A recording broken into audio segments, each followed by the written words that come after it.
জাতীয় আন্তর্জাতিক কোনো কায়েমি স্বার্থের সাথে আপোষ করেন নাই। নিজ ভাবে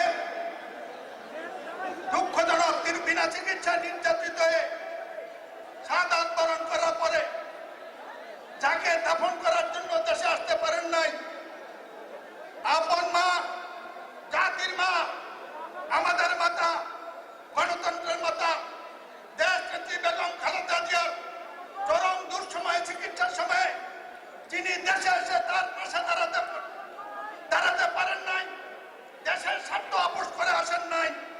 সরকারের তরফ থেকে প্রস্তাব ছিল যেটা বিনামূল্যে প্রত্যাখ্যান করে যে তারিখ জিয়া দলকে আদর্শবদ্ধ রাখে এই পর্যায়ে নিয়ে এসেছেন আজকের প্রধান অতিথি জনাব তারেক জিয়া। তোমাকে সালাম, লাখো সালাম, অভিনন্দন।